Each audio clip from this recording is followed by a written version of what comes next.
So this is Mr. B. Giriraju, Professor of ECE Department, AS Engineering College. So in the last video, I have given explanation for the electronic measuring instrumentation system. So in the same, I have given basic block diagram of the measuring system. So once again, I will recall the basic block diagram of measuring system. So actually, this system having 4 blocks. First one is the measurement, second transducer, third one free amplifier and signal conditioner. Last block output device. So actually what is the use of measuring? Measuring means quantity to be measured is called measuring. So whatever the quantity, so here quantity means you can take as resistance, capacitance, inductance, humidity, temperature, so like that. Whatever the input, so you have to measure value of the quantity, that is called the measuring. So second block, transducer. So according to our definition, transducer means that will convert one form of energy into other form, that is called the transducer. So you can say transducer means that will convert non-electrical variable into electrical variable. So according to our classifications, we have 5 types of transducers. First classification, transaction principle. Second classification, active and passive transducers.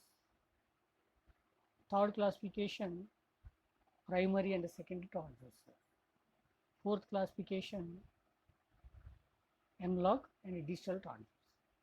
And fifth classification, transducer and inverse transducers. So based on these classifications, so you can choose any type of transducer. So basically we can say the main function of the transducer that will convert any non-electrical variable into electrical variable. That is the use of the transducer. So here basically the output of the transducer will be weak signal. Now you have to improve the output of the transducer with the help of free amplifier or signal conditioner. So generally here you can take free amplifier and signal conditioner as amplifier, A to D converter, multiplexer, etc. Last one, output device. So with the help of output device, you can observe value of the measuring. Examples, CRO, X-ray recorder, so like that. So this is the basic idea about basic block diagram of the measuring system. So next one, performance characteristics of the measuring system. Generally here we have 2 types of performance characteristics. First one, the static characteristics, second one, dynamic characteristics. In the last video I have given explanation for the static characteristics. So here static means this is the memory-less type of system, that means characteristics. So generally here we have 8 types of such type of characteristics. Actually to remember these characteristics, we do not require any memory. So here we have 8 types of characteristics. First one is instrument, second measurement, accuracy, expected value, precision, resolution, sensitivity, error, so like that. So these all 8 are the examples of the static characteristics. So generally here sensitivity having 2 types. So one is the incremental sensitivity, and other one is the linear sensitivity. So actual sensitivity, with the help of sensitivity, you can estimate strength of the instrument. Suppose sensitivity is high, so that will be a high quality instrument. So next one, error. So generally here we have three types of errors. First one, gross error. Second one, systematic errors, and third one, random errors. Here gross errors are the human mistakes. Second one, systematic errors.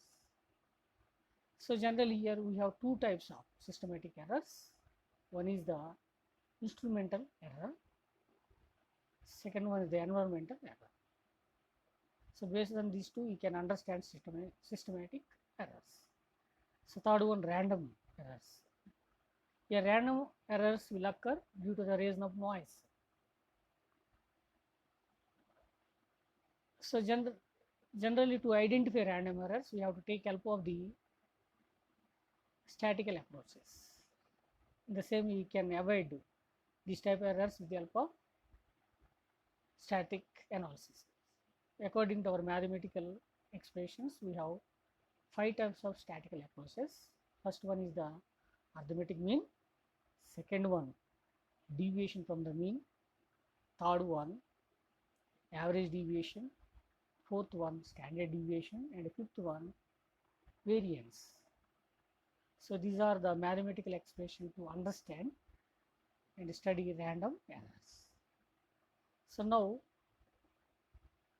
I am going to explain dynamic characteristics. Here dynamic, to remember any dynamic characteristics, we need help of the memory. That means it's required some combination of the input signals and output representation. Because of to remember this type of characteristics, we require some past and future input samples. In the same, we require present input samples also. So that means generally you can express dynamic characteristics. Behavior of the measuring system is determined by applying some known and predetermined variations of the input to the sensing element. A sensing element means measuring. So that may be signal form. So here to understand dynamic characteristics, I am taking help of the 4 signals. First one, step input. Second one, ramp input. Third one, parabolic input. And fourth one, impulse input. Now I am going to explain one by one. First one, I will give idea about the step input.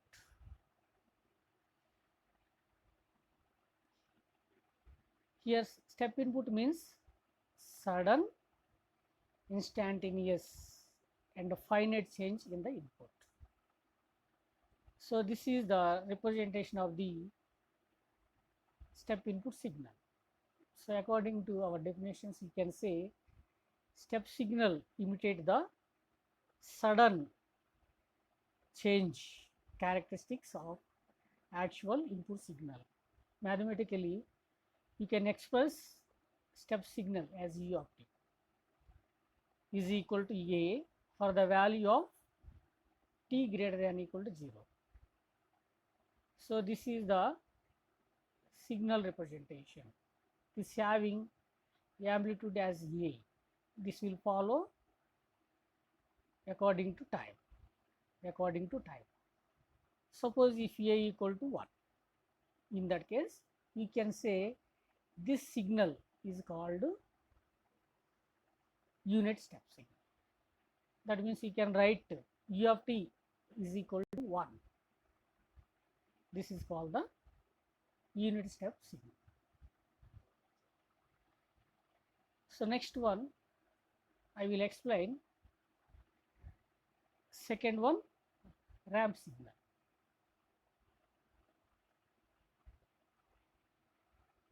So this is the ramp signal. So actually the definition of the ramp signal, linear change in the input, it changes at a constant rate with respect to the time. So here you can show in the graphical representation like this. So this is the linear motion. Now we can say definition of the ramp signal, imitate the constant velocity characteristics of actual input signal. So mathematically you can express ramp signal R of t is equal to AT. So for the value of t greater than equal to 0. So 0 otherwise. Suppose if a equal to 1, so in that case you can say this is called unit ramp signal. That means now you can write R of t equal to t. So you can observe unit ramp signals are like this. So this is the explanation for ramp input signal. So next one, third one, parabolic input. So an input signal which is proportional to the square of the time and hence represents constant acceleration. So generally you can say parabolic signal imitate the constant acceleration characteristics of actual input signal. Mathematically you can express a times of t square by 2 because of this is proportional to the square of the time and time. That's the reason you have to write some amplitude into t square by 2. So generally you can express parabolic signal input signal is like this. Suppose if a equal to 1, in that case this is called unit parabolic signal. So you can observe such type of signals are like this. So this is the explanation for parabolic input signal. Next I am going to explain next one, fourth one, impulse input.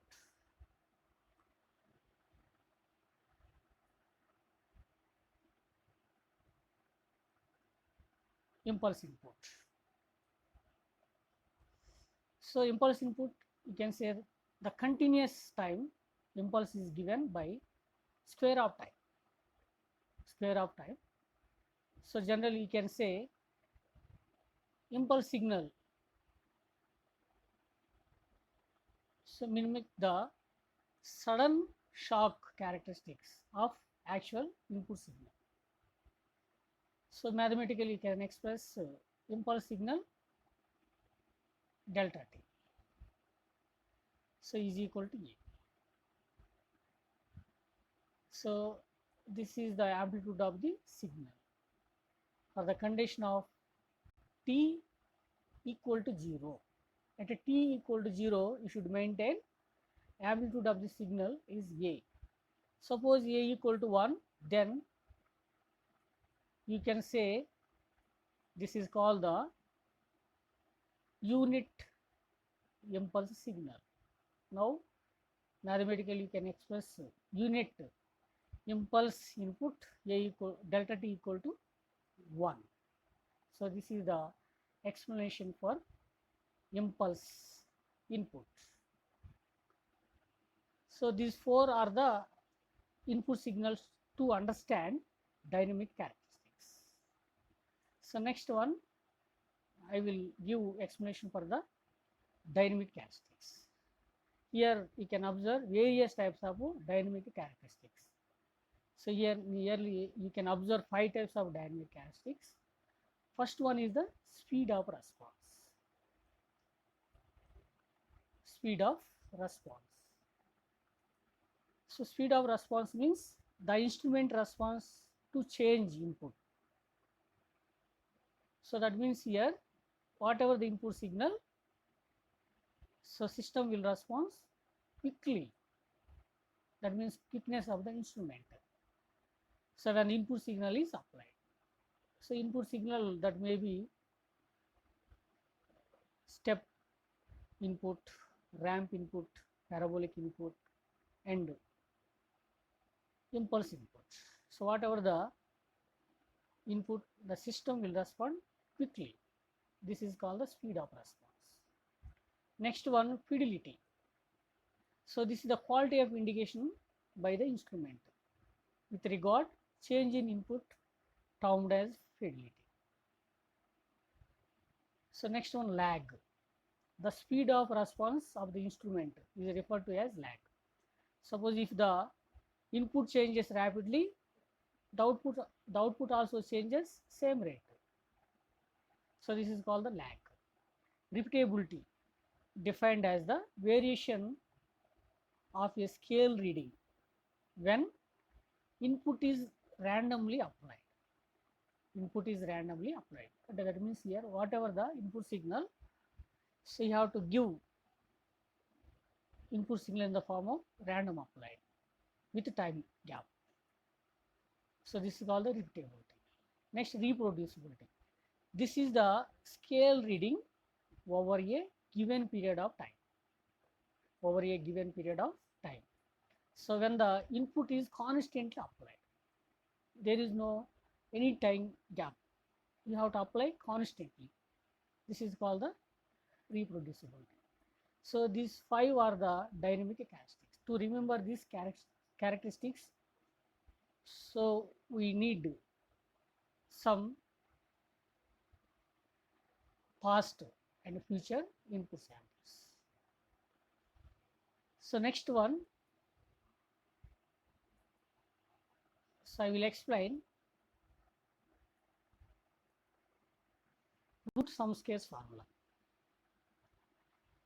A simple mathematical formula for the root sum square formula, ERS is equal to under root of delta U1 F dou by U1 dou whole square plus delta U2 F dou by U2 dou whole square plus so on delta Un into F dou by Un dou whole square. Actually this is the simple formula for root sum square formula. Actually here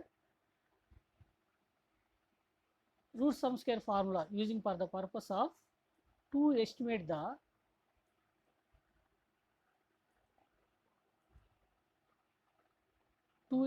the probable error.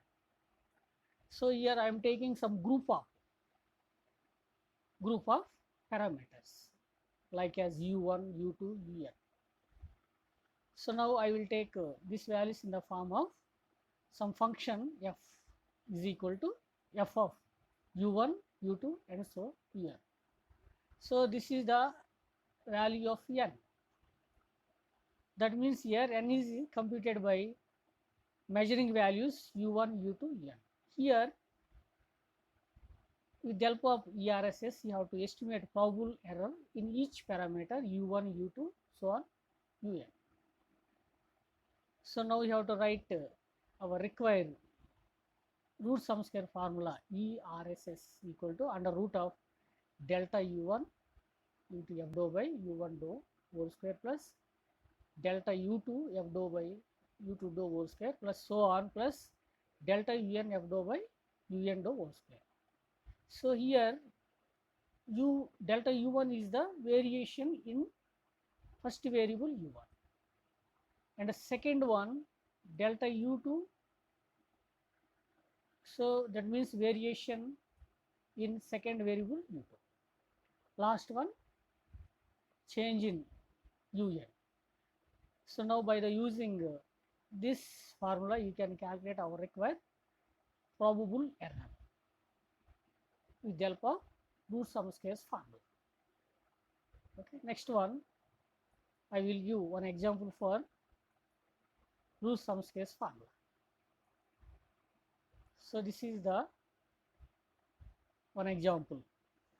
Problem I taken A equal to current of 10 amps with a probable error of 0.1 amps passes through a resistor of 100 ohms with probable error of 2 ohms. Determine the power dissipated and the probable error. So in this problem, given current I equal to 10 amps and change, probable change in current, that means probable error 0.1 amps, pass through a resistor of 10 ohms with probable error of 2 ohms, that means change in resistance 2 ohms. Now determine power dissipated and the probable error. So here the main basic formula P equal to I square R. So already you know the formula for power. Power P equal to I square R. So where I equal to current and R is the resistance, P is the our required dissipated power. So in the same way we have given two variables are U1 is equal to I and U2 equal to R. So these two are our required parameters. Now function n is equal to, generally you can write some f of u1 comma u2, so like this is the function. So then actually generally you can write this as n, here n equal to p, so you can express like this. So already in the problem given probable error delta equal to plus or minus 2 ohms and delta I is equal to plus or minus 0.1 amps, I equal to 10A and R equal to 100. These are the given values. Now applying these values in ERSS. So here ERSS you can write delta P means variation P due to probable error. So now we can write our required ERSS. ERSS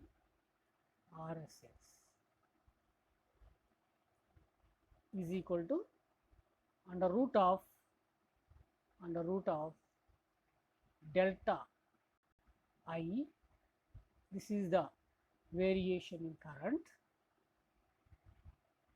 change in power with respect to current, dou P by dou I whole square, plus change in resistance delta R, dou P by dou R, power change with respect to resistance whole square.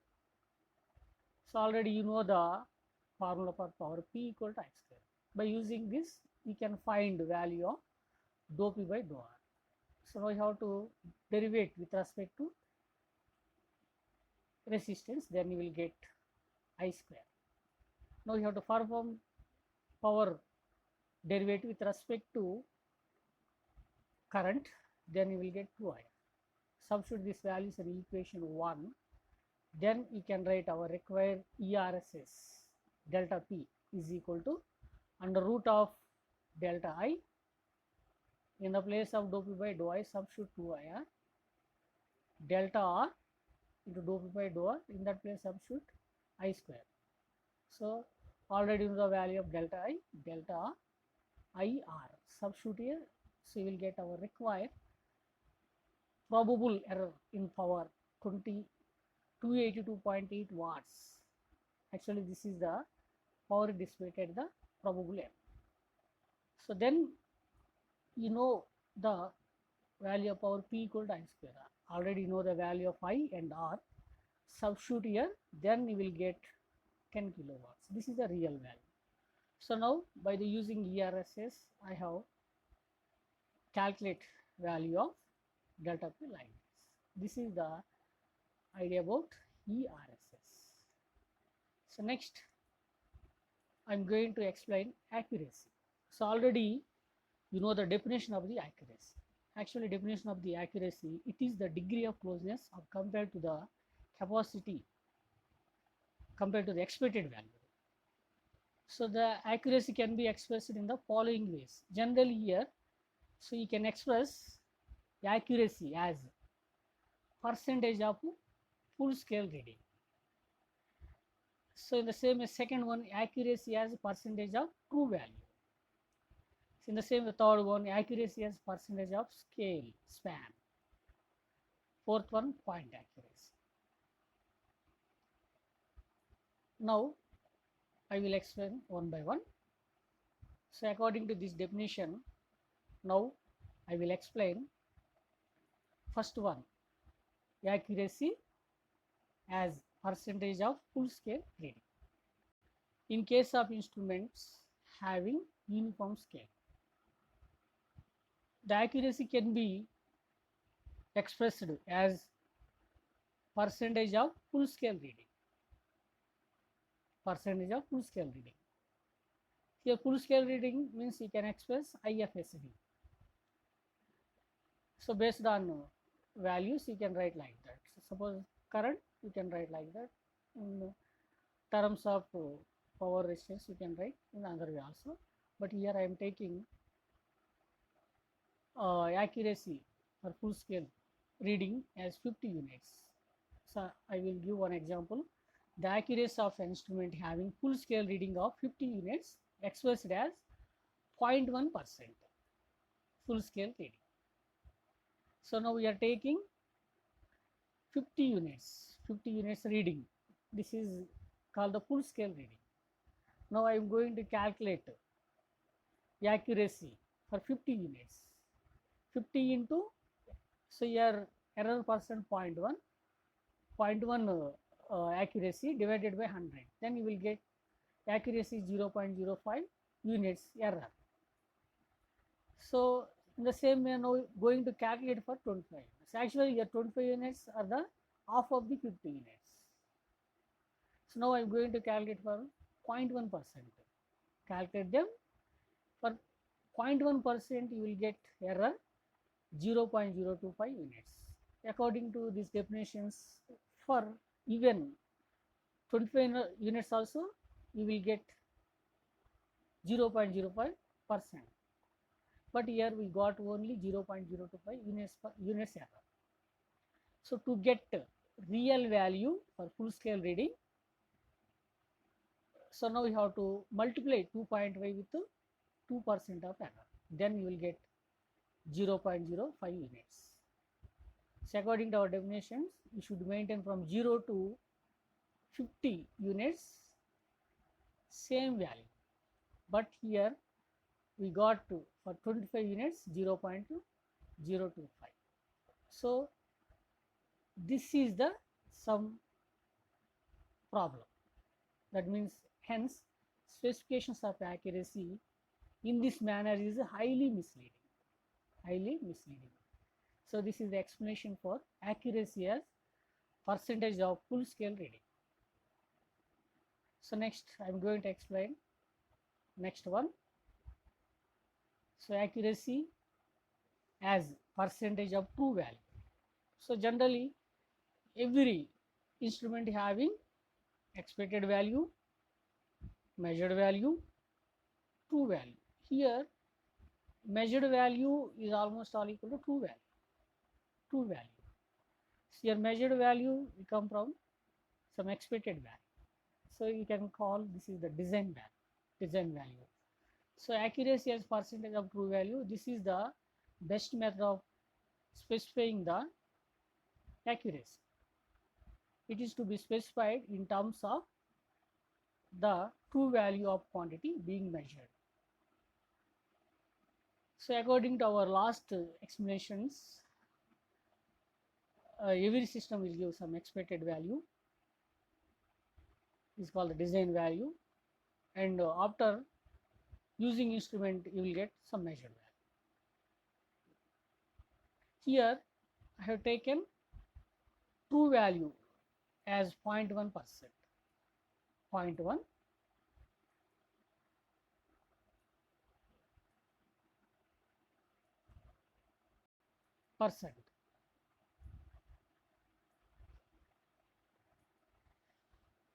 This is the I am applied to true value. But in the above both cases, second reading get smaller. So actually I taken for 50 units and 25 units. So for 25 units are of this scale reading. Okay, but in the above both cases, second reading gets smaller comparatively full scale reading. For 50 units, we got one value, that is 0.05. For 25 units, we got error is 0.025. 0.025. But actually we consider error of 50 units because of full scale reading. Error is also gets reduced comparatively 25 units and 50 units. Hence, accuracy of the instrument is better than the instrument for which is specified as percentage of full scale reading. So this is called the accuracy as percentage of true value. Next, third one, accuracy as percentage of scale span. Scale span.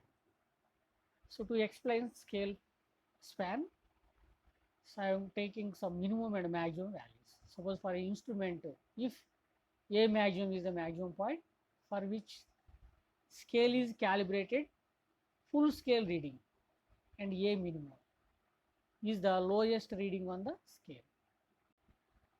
So then you can write scale span is value of A maximum and value of A minimum. Example, instrument having from 25 units to 50 units, it can be specified as 0.2% of the span. So now that means now calculate our required scale span value for the percentage 0.2%. So calculate like this, plus or minus 0.2 divided by 100. Actually we are taking percentage of error is 0.2%, that's the reason write like this. So into 50 is the A maximum and 25 is the A minimum. So this is our required scale. So simplify them, then you will get our required value plus or minus 0.05. 0.05. So this is some units error in measurement. So this is called the accuracy as percentage of scale span. Next I am going to explain fourth one, point accuracy. So accuracy is specified at a particular point of scale. So it does not give any information but the accuracy at any other point on the scale. Keep in mind, it does not give any information but the accuracy at any other point. So that means it is specified at only particular point of scale. So this is called the point accuracy. Generally accuracy of instrument cannot be specified. So keep in mind, instrument cannot be, accuracy of an instrument cannot be specified. So this is called the point accuracy.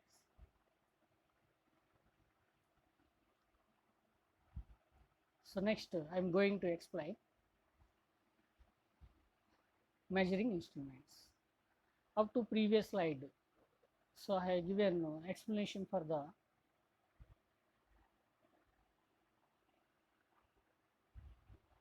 block diagram of measuring system and performance characteristics of the system. Generally here we have two types of performance characteristics, static and dynamic.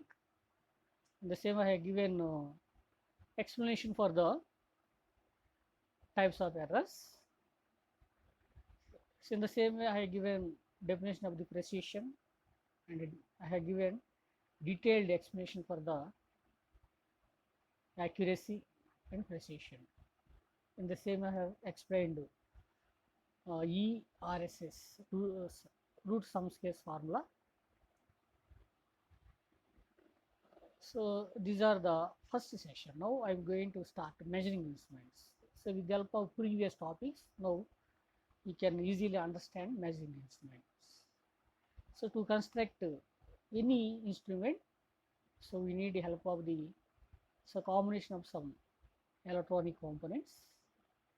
To see output, we need the help of the meter also. So here I am taking meter in the form of d/r1 movement. Actually, in some cases you can say this is the one type of galvanometer. So here I am showing d/r movement like this. So actually this having two permanent magnets N, S. So this is the moving coil. This having one point like this. This is the mirror. So now with the help of mirror, we can observe our required reading. So completely this will depending upon motor action. So now I going to explain motor action of the d/r movement. So actually this is the representation of the d/r movement. So this having two moving coils are like moving coil, or this having one moving coil and two permanent magnets are like this, and a mirror and a pointer also. So now I am going to explain construction of the d/r movement. So actually this movement completely based on action of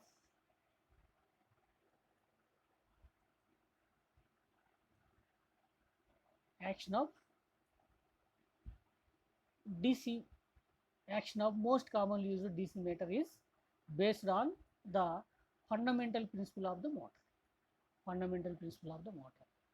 So actually the motor action means is produced by the flow of small current through a moving coil. So the moving coil is positioned in the field of a permanent magnet. So in the previous figure I have shown two permanent magnet coils. So actually, so you can observe this system. So like this. So this is having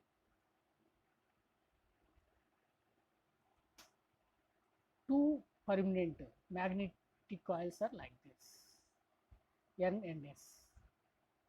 These two are the permanent. So between these two coils, so we have fixed one moving coil instrument.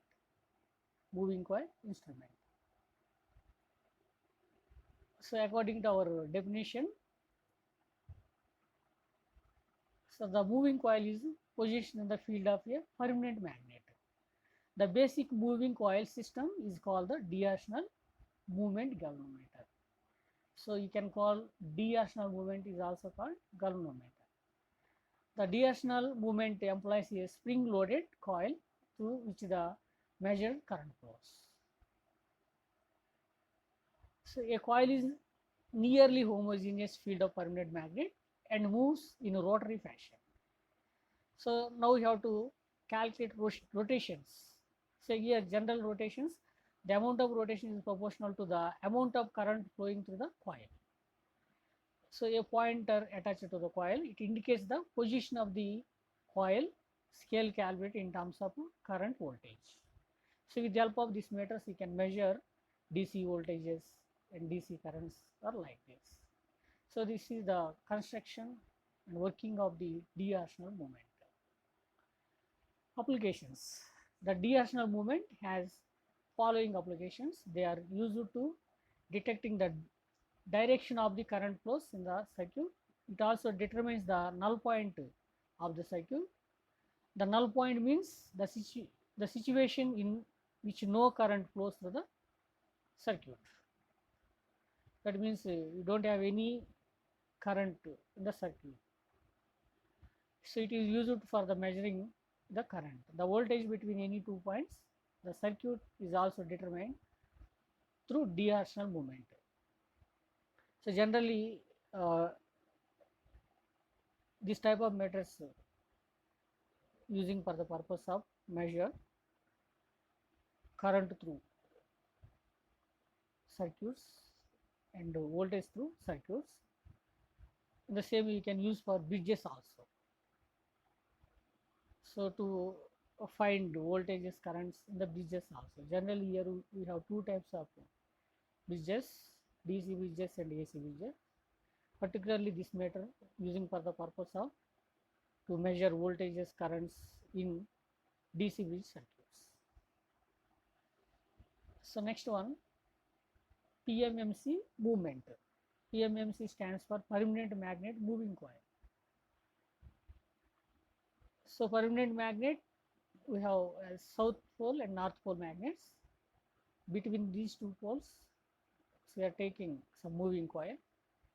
Select here L comma D, the length of the respective vertical and horizontal side of the coil in the meter, where N equal to number of turns in the coil. Actually every coil having some number of turns. So because of we have to produce a magnetic field, so with the help of south pole, north pole, so we need some number of turns in the coil. B is the flux density in the air gap. So here the units for flux density is Weber for meter square. I is current through moving coil in ampere. K is the spring constant of suspension. So Nm for radians. Theta F final steady state deflection of moving coil in radians. So when the current flows through the coil, it experiences a torque. It is expressed as tau is equal to B into A into I into N. So you know the idea about B, A, I, N. So actually this is the our required torque equation.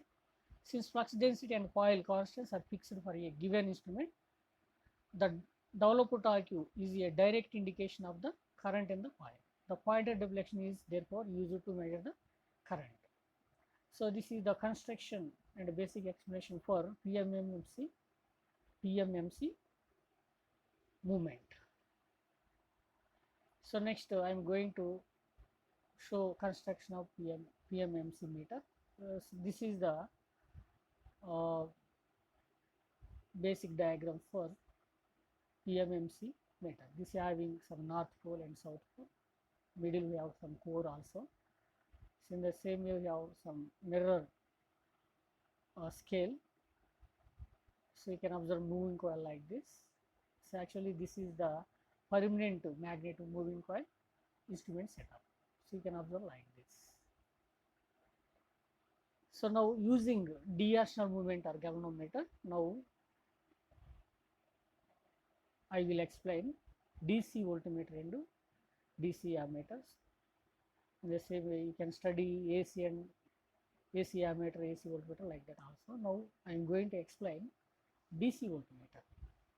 So with the help of galvanometer or directional movement, now I am going to calculate DC voltages with the help of DC voltmeter. So this is the basic circuit diagram of the DC voltmeter. So this is having multiplier resistance RS and 1 meter directional movement, you can call basic meter is like this. So generally every basic meter having some internal resistance Rm. So where Im is the current flowing through the meter. So now here RS is the multiplier resistance. So actually here the use of the basic meter to find DC voltages. So to use the basic voltmeter, it is necessary to know the amount of current required to deflect the basic meter. So already you know the full scale reading. So your IM is the full scale reading. So sometimes you can write your IM is equal to IFSD also. IFSD also. So that means here IF is the full scale deflection current. Full scale deflection current. So now using full scale deflection current, you can find sensitivity of the meter. Here the sensitivity of the meter S equal to 1 by IFSD. So where IFSD is the full scale deflection current. So units of sensitivity, so you can write ohm for volt. Ohm for volt. So next one, explanation for DC voltmeter. So actually in the above figure, the basic directional movement can be converted into DC voltmeter by adding a series resistor known as the multiplier. So this is the multiplier RS. So now here IM is the current passing through the circuit.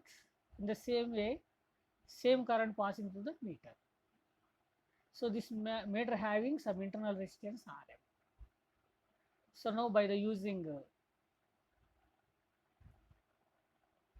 these values, we can calculate our required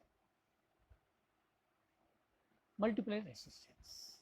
Okay, so right here now multiplier limits the current through the, actually here the main purpose of the multiplier resistance limits the current to the movement, so that the current does not exceed the full scale deflection values. So actually sometimes here meter will be damaged due to the reason of high voltage or current passing. So to avoid such type of problems, now we have to take help of the multiplier resistance. Now your multiplier resistance leaves the current to flowing through the meter.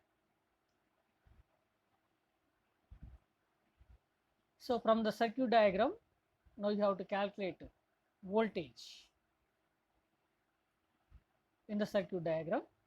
V is equal to IMRS plus IMRM, where IM is the current flowing through the circuit, and the same current flowing through the meter, where RS is the multiplier resistance, plus IM into RM is the internal resistance of the meter. So now by the using this equation, calculate our required multiplier resistance RS, where RS equal to, so V minus IM RM by IM, simplify them, then you will get V into 1 by IFSD minus RM. So actually here in this equation we have first part V by IM, so where V is the voltage, IM is full scale deflection current. So in the above circuit diagram, current flowing through the meter IM. So here you can consider IM as IFSD. So that's the reason you have to write V into 1 divided by IFSD. Actually, this is the sensitivity of the meter. So now finally you can write our required multiplier resistance RS is equal to S into V minus RM. This is called the multiplier resistance equation. The multiplier limits the current through the movement so as to exceed the value of the full scale deflection IFSD. So the above equation is also used to further extend the ranging DC.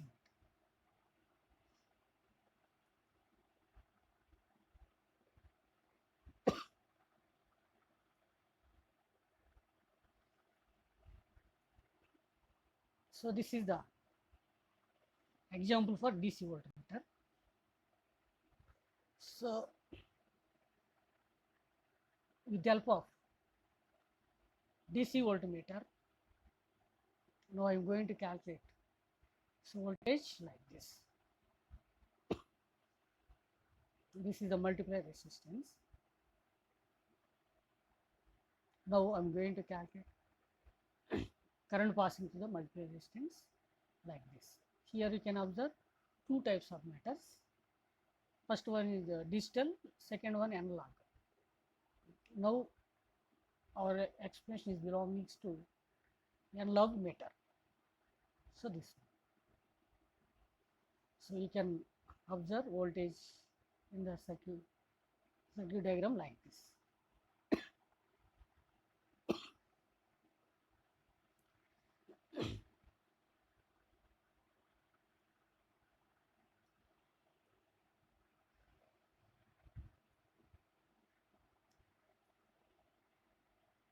So now I will explain problem on DC voltmeter.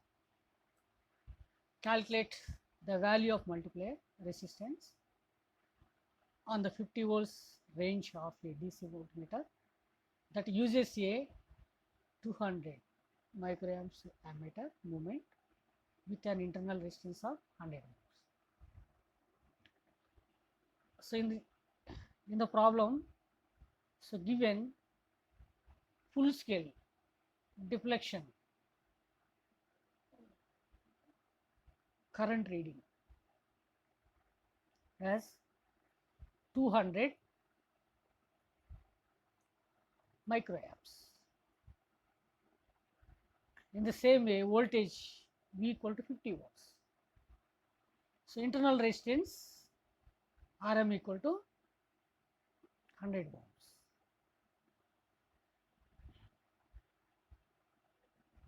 Now, by the using IFSD, you can calculate sensitivity of the meter.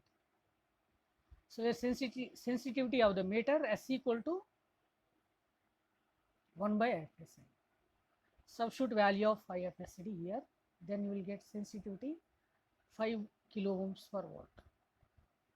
So the value of multiplier RS is calculated as RS equal to S into V minus Rm is equal to 5 kilo ohms into 50. So already you know the value of S, where S equal to 5 kilo ohms, substitute here. So given V equal to 50 volts, substitute here. Then simplify them. So you will get a multiplier resistance RS equal to 249.9 kilo ohms. So you can calculate like this.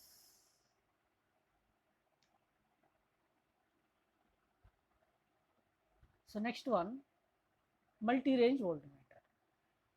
So now by the using DC voltmeter, so with the help of different types of multiplier resistances, now calculate different level voltages. So here already given V1 values of voltages V1, V2, V3 and V4. By the using V1, V2, V3 and V4, we can calculate our required multiplier resistances R1, R2, R3, R4.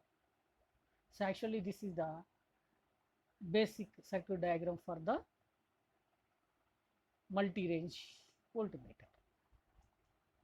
Actually this is having one switch S. So just that switch you can this switch make connection between voltages V1, V2, V3 and V4. So now here R1, R2, R3, R4 are the multiplier resistances. So current flowing to the meter to the circuit IM. So actually here this is the basic meter. Basic meter, you can say this is a D Archer movement. So this having internal resistance as Rm. Now current flowing through the meter IFSD. IFSD. So where IFSD is equal to almost all is equal to IM. This is IM. So now I am going to calculate value of R1, R2, R3, R4 with the help of position switch. Now I will make connections between V1, V2, V3 and V4. So now I will explain one by one.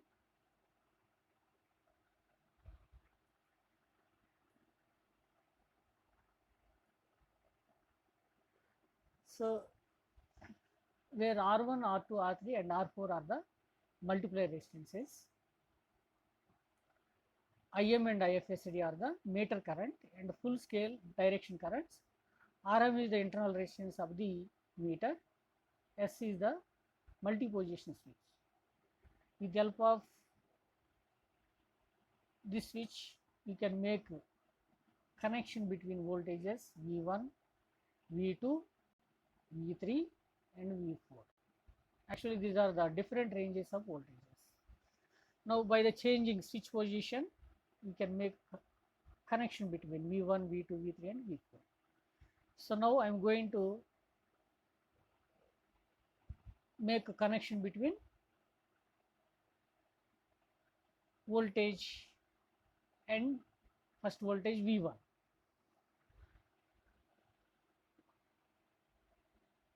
So in the circuit diagram,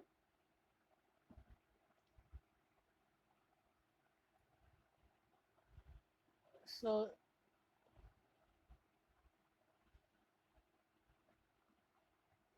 here this is the V1. Now we are connecting voltage to first voltage level V1.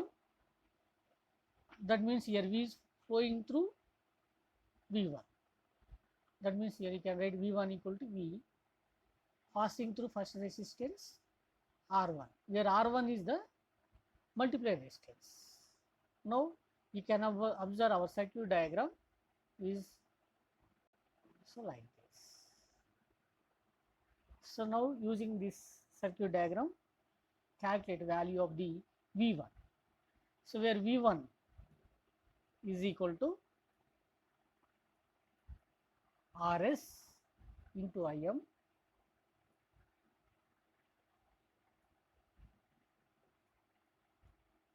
plus current flowing through the meter. This is Im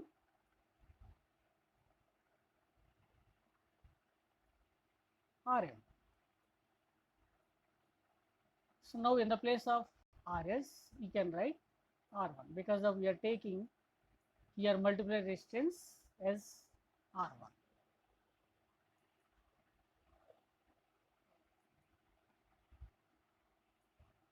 I have given here V1 equal to R1 plus Rm into Im. So using this you can find R1 is equal to V1 by M minus Rm. So now second equation, now we have to connection make between V2 V with the help of switch. That means here V2 equal to V also. You can write V2 equal to, so here R2 is the second multiplier resistance plus Rm into Im. So now find multiplier resistance R2, V2 by Im minus Rm. So do like this up to n values you can calculate like this. Finally, you can write last value Vn equal to Rn plus Rm, Im, Rn equal to Vn divided by Im minus Rm. In the place of Im you can write IFSD also. So these are the calculation to find multi-range voltages. The same you can find multiplier resistance for different voltage levels V1, V2, so on Vn. So this is the basic explanation for multi-range voltmeter. So next I have taken one problem. Now I am going to explain problem. a D arsenal movement with a full scale deflection current of 10 milliamps, and internal resistance of 500 ohms is to be converted into multi-range voltmeter. Determine the value of multiplier required for 0 to 20 ohms, 0 to 50 volts, 0 to 100 volts. So given here IFSD equal to 10 milliamps, and given some internal resistance